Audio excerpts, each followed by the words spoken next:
everyone. Welcome back to the Dining Room Podcast, your safe space for real life conversations, relationships, and everything in between. My name is Stephanie, and with me here is Ada.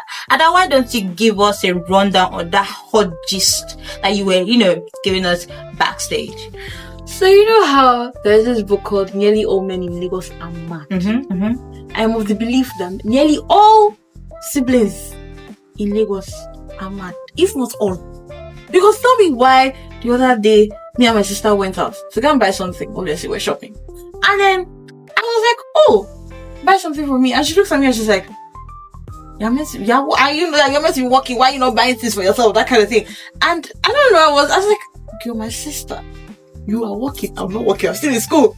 You're the one that's supposed to be buying shit for me, not me buying shit for myself." You get that kind of thing. So I went home and I told my mom about it and like, let me hear what she had to say. And she was like, "But then why would your sister be buying stuff for you?"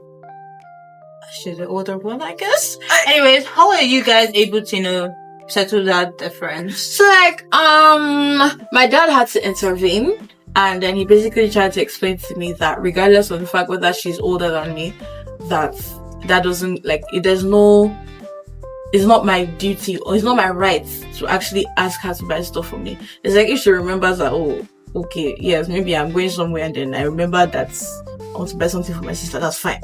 But like, I shouldn't be telling her to buy stuff for me when that doesn't make sense. Like, that's a smart father right there. I've had cousins who have like siblings, like, they're the older ones, and they feel like they have this feeling like, oh, the responsibilities have been, dumped on them at young ages, and they feel like, oh, they have been made to grow up so too early. And I've not really come to a setting where there has been a solution to this kind of thing. Are you the last one?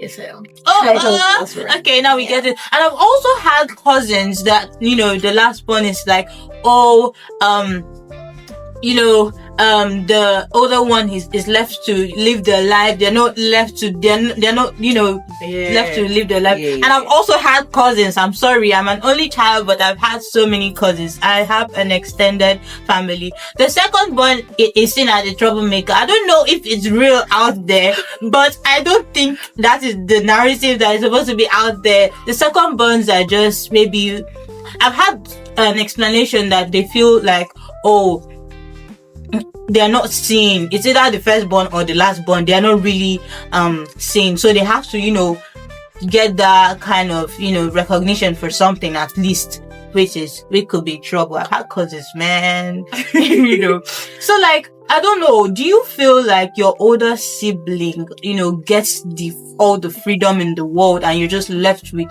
the responsibility? Because it's either the settings is always, it's either the older sibling is thinking, oh, they have more responsibility, or the last born is thinking, oh, they have more responsibilities. Because when you are home, you see in some Nigerian setting, the older sibling is left to do nothing, and the pile of plates, the clothes, and everything is given to the last born to do, and they're like feeling all the responsibilities, me, that kind of thing. I mean, sometimes I do really feel like that, but like, I guess because like as you age and you get older, you kind of just realize that, like, I mean, the reason why your sibling has that freedom is because she's old enough to live by herself. She can do things by herself. She can drive her own car. She goes to work by herself. She's basically living her own life.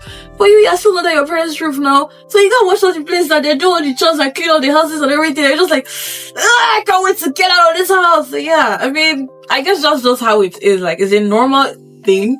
So like, it's like once you get out, you know that, okay, you are following your siblings' footsteps to, be on their own.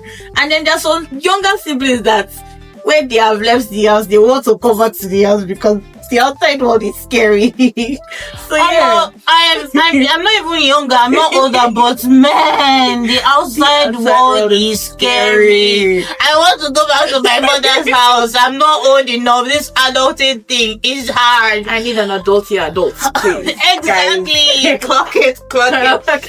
Okay, guys, I just want to let most of, like, you guys are my siblings already, because of course you guys are my siblings. I just want to let my siblings out there know that we should understand each other. Maybe we air out what we think is wrong. We tell our parents. We explain.